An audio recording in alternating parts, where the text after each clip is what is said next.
Bueno, buenas tardes. Retorné después de un periodo como de 2 años de mis videos. Creo que me pegué una decepcionada impresionante con respecto a cómo manejamos la pandemia esta del COVID. Y llegué a un punto en donde, no sé, decidí como reservarme muchos comentarios y reservarme muchas experiencias. eh, y me quedé como concentrado en otro tipo de cosas. Pero hoy decidí nuevamente volver al ruedo, hablando un poco de epidemiología, infectología y virología, uno de los temas que me gusta también como médico hace mucho tiempo. Y sobre todo quería traer a colación el caso que está pasando con el virus Nipah en Malasia. Eh, ya hay 2 o 4 casos más o menos que se diagnosticaron con una tasa de letalidad alta que rodea entre el 40%, 50%, hasta 80%, y dependiendo de la zona y dependiendo de la infraestructura de salud, tal como pasó con el COVID, hasta el 100%. Obviamente vas a tener menor tasa de mortalidad en el punto en donde puedas diagnosticarlo con mucha más facilidad, donde tengas acceso a unidades de cuidado intensivo, con toda la preparación, con toda la logística. Sin embargo, a pesar de eso, la tasa de mortalidad es alta. La tasa de contagiosidad es bastante alta, con un R bastante elevado, R mayor a 0, lo que implica que es un problema de salud pública alto en una zona en donde está densamente poblada y en donde hay la sobrepoblación está haciendo que exista un contacto cada vez más estrecho con la fauna y la flora local. Se está ampliando las ciudades y se está ampliando el terreno de vivienda del ser humano hacia las áreas que estaban con selva virgen y en donde vivían ciertos animales que eran silvestres, y actualmente se está entonces deforestando, y esto está haciendo que muchos animales silvestres pierdan su hábitat natural. Y así como nosotros llevamos nuestras porquerías de la ciudad a la selva, y pues la selva nos regresa también virus que han convivido ahí ancestralmente con la fauna silvestre y después terminan haciendo estragos en nosotros. Eso está pasando en Malasia, está pasando en Asia, viene hace un tiempo moviéndose eso. Anteriormente, por ahí como el 99, creo que hubo un brote de Nipah que provino de ciertos murciélagos específicos que hay allá, que se alimentan de frutas y son del orden de los murciélagos grandes, lo que llaman zorros voladores. Estos no son murciélagos muy comunes en Sudamérica, pero ya como que va llamando la atención por la forma en que se está desarrollando la epidemiología local. Porque, bueno, si cometemos el error de hacer lo mismo nosotros con la selva del Amazonas o con las áreas selváticas nuestras, también vamos a tener un problema muy similar. Y en cualquier momento puede haber una traslación de vectores, como pasó con Zika, por ejemplo, o una exportación del virus con un vector local, y tenemos entonces una problemática endémica cuando era endémica y epidémica de otra parte. Así que hay que prepararse cuando este tipo de cositas van pasando, hay que prepararse poco a poco con antelación y prever qué es lo que nos puede pasar a nosotros. Entonces, Nipah, en 1999 más o menos, hubo un brote en relación a los murciélagos, que en principio se pensó que era contacto inicialmente murciélago humano, y después hubo bastante sospecha con respecto a lo que son la orina, las heces, como el guano de los murciélagos, contaminando acuíferos, y eso se demostró como una probable fuente de cómo es que es de contagio. Sin embargo, no parecía ser la fuente principal. Y dado a que cuando hicieron el estudio epidemiológico muchos de los afectados, seres humanos, tenían contacto con granjas porcinas, empezaron a hacer el estudio epidemiológico y descubrieron que los murciélagos infectados comían un fruto que es el fruto de la palma de Nipah, que es como una especie de palma de aceite muy similar, pero con el fruto que parece un mango grande. cuando está apenas creciendo, es pequeñito, y los murciélagos se alimentan mucho de eso. Habitualmente el murciélago se come la mitad del fruto o deja parte del fruto, todo lo lame con la saliva en donde está el contenido del virus y lo deja tirado en la selva. Y después, bueno, la semilla crece si logra buen suelo y hasta ahí llegó. La problemática viene cuando el ser humano empieza a meterse a las selvas, le resta entonces espacio para el hábitat natural del murciélago y el murciélago es capaz de volar entre 30 y 300 kilómetros buscando nuevamente alimentación y nuevamente dónde vivir. Entonces es un perímetro bastante amplio en donde puede ya meterse a las ciudades y a buscar, si ya no tiene las cuevas, a buscar las casas, a buscar los techos de las casas, a buscar los galpones y a buscar sobre todo los criaderos de cerdos y los criaderos donde tengan granjas, ¿no? Los galpones son un hábitat artificial que reemplaza la cueva y que les permite vivir en una parte como arrendada, digámoslo así. Entonces eso empezó a pasar en su momento y los murciélagos terminaron yendo a las granjas en donde había un vector intermediario que era el cerdo, dado que Asia tiene mucho más dieta con respecto a los cárnicos basada en los cerdos, en los porcinos, que en las mismas vacas. Entonces las granjas que hacían porcicultura encontraron sus galpones invadidos por murciélagos y sus porquerizas también invadidas por murciélagos. Y eso terminó haciendo que los murciélagos recogieran los frutos en un lado y vinieran a comérselos al galpón, los soltaran después en el galpón, cayeran en la porqueriza semidigerido, mordisqueado y contaminado con el virus. Y luego entonces los cerdos se los comían y terminaban contagiados con el virus Nipah. Y esto desarrollaba enfermedades tipo encefalitis o enfermedades pulmonares como síndrome de dificultad respiratoria, con cuadros símil catarral en inicio que terminaron contagiando a los seres humanos que estaban ahí cuidando de esos cerdos. Y bueno, cuando se identificó esa parte, se dieron cuenta de la cadena cómo iba y lograron hacer un control. En su momento no había la sobrepoblación y no había todo lo que hay ahora. Y digamos que hubo un control por un buen rato, después hubo un seguimiento epidemiológico, cada tanto había uno que otro caso, pero no era tan frecuente. Y ahora nuevamente en 2023 tenemos un nuevo reporte de casos que tiene alertada a la Organización Mundial de la Salud. Yo decidí hacer el video no porque me llame la atención realmente el brote. El brote ya se dio anteriormente, se podía dar nuevamente, están todas las condiciones. Me llama la atención es que todos los virus que están saliendo actualmente, digamos en la época reciente que nos están causando problemas, en general tienen un vector común que es el murciélago. Y con los virus que vienen de los murciélagos no debería uno jugar mucho, que digamos. La gran mayoría son letales para el ser humano. Solo tenemos, digamos que un tratamiento post-exposición y pre-exposición para el virus de los lisavirus, que son los virus de la rabia, que también se pueden transmitir por murciélagos, sobre todo por Desmodus rodontus, que es el vampiro, ¿no? Pero igual los murciélagos frugívoros también lo pueden transmitir.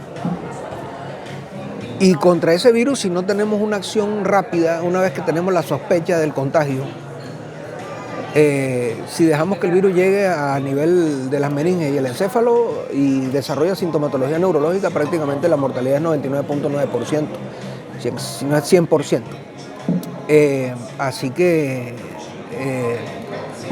no hay tratamiento una vez desarrollados los síntomas de la rabia y la mortalidad es alta, por ende, contra el único virus transmitido por murciélagos, en ese sentido, que tenemos algo que hacer y sobre todo si al tomar tiempo es contra la rabia.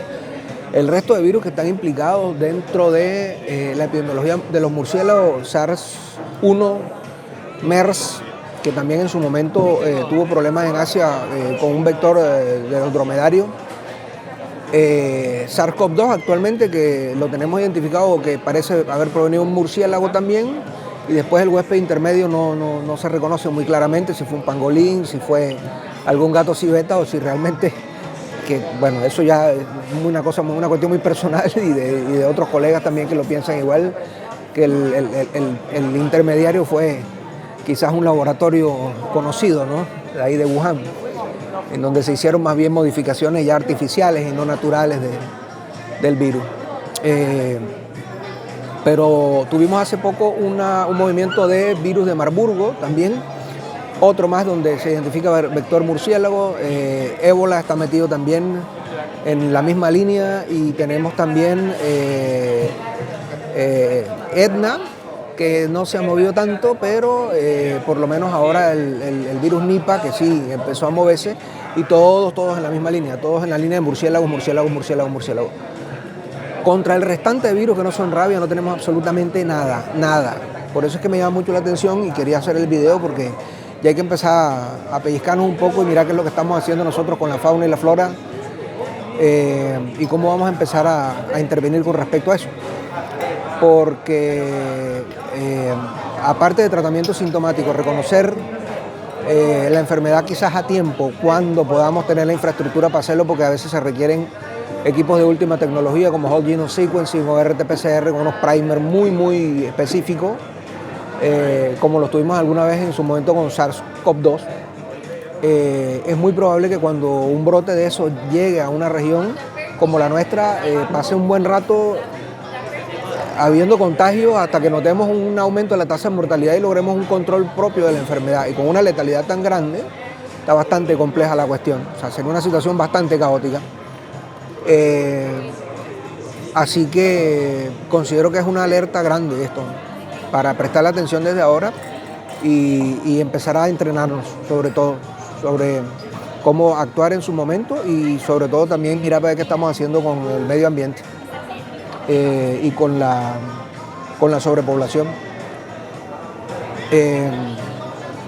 Me llamaba mucho la atención también que hasta ahora en Nipah, OMS, desde que tuvo en 1999, creo, que les comenté el brote, no hubo gran avance en la investigación con respecto al tratamiento de este tipo de enfermedad. La meningoencefalitis o encefalitis fulminantes que causaba, o los síndromes de dificultad respiratoria agudos con muerte asociada a hipoxia, la verdad, mucho movimiento de investigación de drogas no tuvo, mucho movimiento de investigación de tratamientos nuevos no tuvo, salvo ahora, que de repente, sin tener claridad de estudios, sin tener claridad de seguimientos y de resultados, lanzan ahí como muy mágicamente también Remdesivir como una de las posibles opciones, un monoclonal que está en experimentación, Favipiravir también, que lo mencionan, y Ribavirina. Ribavirina quizás no tanto, porque ya algo venía cacareado en ocasiones anteriores, pero Favipiravir y lo que es Remdesivir sí me llama mucho la atención. Y el otro monoclonal experimental sí me llama mucho la atención, porque resultaron siendo medicamentos que sonaron ahora con la cuestión de la pandemia del COVID, y que los estudios prospectivos después no demostraron gran cosa como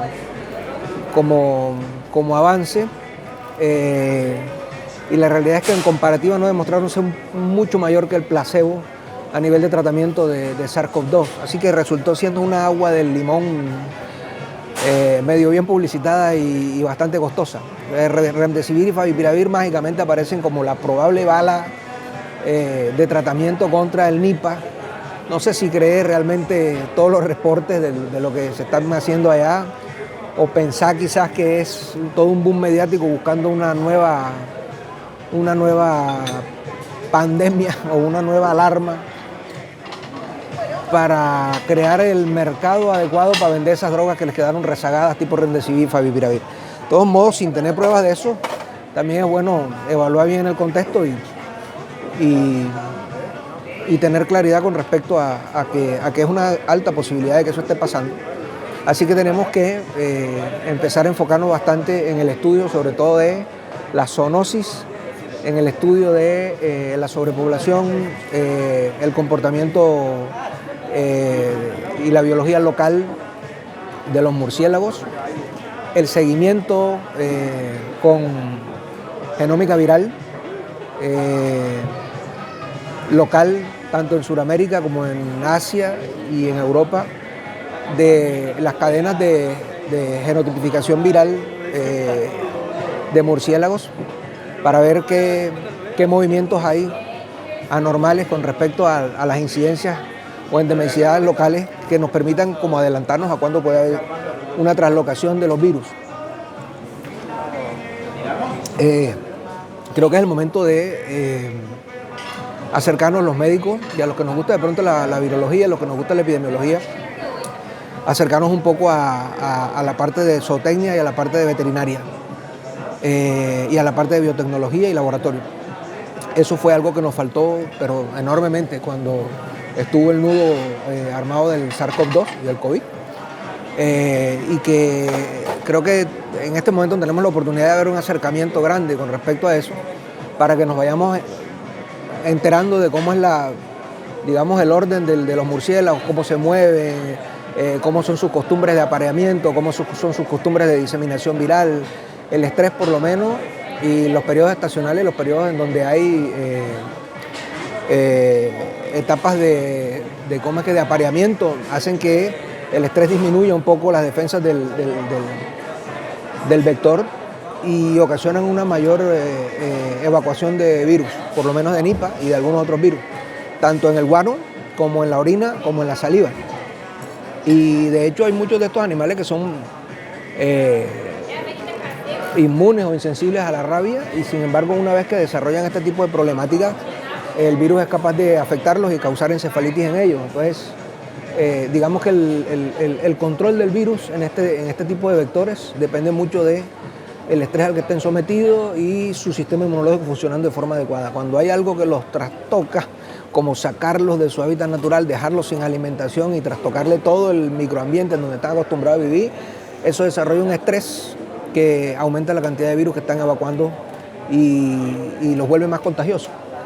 Entonces, descubrir un poco cómo funciona la cadena alimenticia, cómo funciona, ser curioso en investigar cómo funciona el hábitat natural de estos vectores, cómo se diferencian, cuál es la diferencia entre frugívoros, insectívoros, hematófagos, los que se alimentan de flores. O sea, hay diferentes vectores, pero todos los murciélagos en general tienen alto chance de tener virus muy, muy letales. Yo siempre comparo los murciélagos con el dragón de Komodo, pero el dragón de Komodo tiene las bacterias a nivel de la boca, ¿verdad? Y tiene un contenido de bacterias muy resistentes a muchas medicaciones y altamente tóxicas. Son causantes de sepsis. De hecho, es una de las formas de cazar el dragón de Komodo. La diferencia con el murciélago es que el murciélago en particular es la misma cosa, pero con la versión de virus. El murciélago tiene una cantidad de virus letales en la boca que pueden causar una gran problemática al ser humano. Entonces, bueno, el video era para alertar a mis compañeros, a mis colegas, a las personas que nos gusta un poco estudiar con respecto a esto, sobre la problemática y empezar a mirar un poco más a fondo el problema. Donde se vienen enfermedades como el Nipah, se vienen de la mano también otras enfermedades causadas por virus y murciélagos. La malderrabia, como les decía, una de ellas, Marburgo otra, que también es altamente mortal, el virus Etna y ébola. Ébola es otra de las cosas que también nos debe preocupar. Así que creo que estamos a tiempo de empezar a modificar lo que estamos haciendo. Les agradezco el tiempo que se tomaron en escuchar nuevamente este video. Habría muchas cosas más que hablar, pero creo que la parte más puntual se las dejé clara y espero que nos encontremos en una próxima ocasión. Voy a intentar nuevamente volver a mis videos recurrentes en mi perfil. Muchísimas gracias.